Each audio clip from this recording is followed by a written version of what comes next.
Hi friends, welcome to my channel. என் பேர் மாலதி. இன்றைக்கி நம்ம என்ன பார்க்க போகிறோன்னா, குரூப் 4 சிலபஸ் அப்டேட்டட் நியூ சிலபஸில் யூனிட் 5 இந்திய பொருளாதாரம் மற்றும் தமிழ்நாட்டு வளர்ச்சி நிர்வாகம் அதோட வேட் ஸ்டடி தான், கம்ப்ளீட் வேட் டு ஸ்டடி தான் பார்க்க போகிறோம்.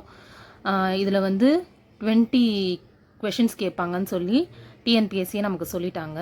இதில் தான் நான் டீட்டெயில்டாக அதாவது சிலபஸில் இருக்க ஒவ்வொரு ஹெட்டிங்க்கும் எந்தெந்த கிளாஸில் எந்தெந்த லெசன் படிக்கணுன்ட்டு நான் டீட்டெயில்டாக உங்களுக்கு எழுதி வச்சுருக்கேன். இது ஃபுல்லாகவே செல்ஃப் அனலைஸ் தான் ஃப்ரெண்ட்ஸ். சில கைடன்ஸோடு நான் செல்ஃப் அனலைஸ் பண்ணி இதை எழுதி வச்சுருக்கேன். இன்றைக்கி இந்த வீடியோ தான் நம்ம பார்க்க போகிறோம். வாங்க நம்ம வீடியோக்குள்ளே போகலாம்.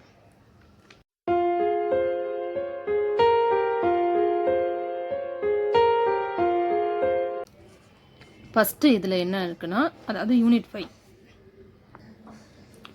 இந்திய பொருளாதார இயல்புகள். அதில் அந்த ஹெட்டிங் எங்கே இருக்குது, அந்த தலைப்பு எங்கே இருக்குன்னா, 11வது வகுப்பு இந்திய பொருளாதாரம் அப்படின்ற லெசன் படிக்கணும். அதே மாதிரி 11வது வகுப்பு இந்திய பொருளாதாரம் சுதந்திரத்திற்கு முன்னரும் பின்னரும் அதில் 8.1 8.14 வரைக்கும் படிக்கணும்.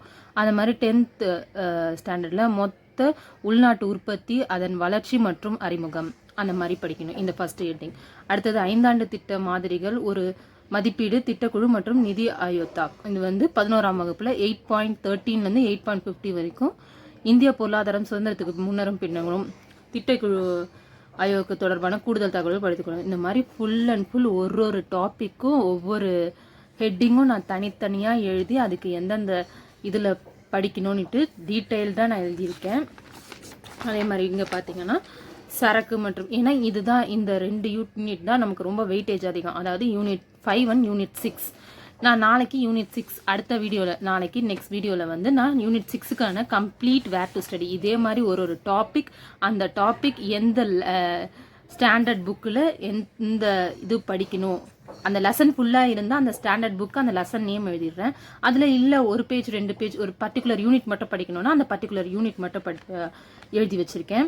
அதே மாதிரி அப்புறம் பார்த்தீங்கன்னா இல்லை அதர் சோர்ஸ் படிக்கணும் அப்படின்னா, இப்போ இதெல்லாம் பார்த்தீங்கன்னா ஊரக நலச்சான் திட்டங்கள், சமூக பிரச்சனைகள், மக்கள் தொகை, கல்வி, நலவாழ்வு, வறுமை, இதெல்லாம் இந்த 11th ஸ்டாண்டர்ட் எக்கனாமிக் புக்கில் இருக்க ஊரக பொருளாதாரம் இதை படிச்சுட்டு அப்புறம் சமூக பிரச்சனைகள், மக்கள் தொகை, கல்வி, நலவாழ்வு, வறுமை தொடர்பான கூடுதல் தகவல்கள் 2015ஆம் ஆண்டு 11ஆம் வகுப்பு பொருளியல் புத்தகத்தை படித்துக்கொள்ளவும்.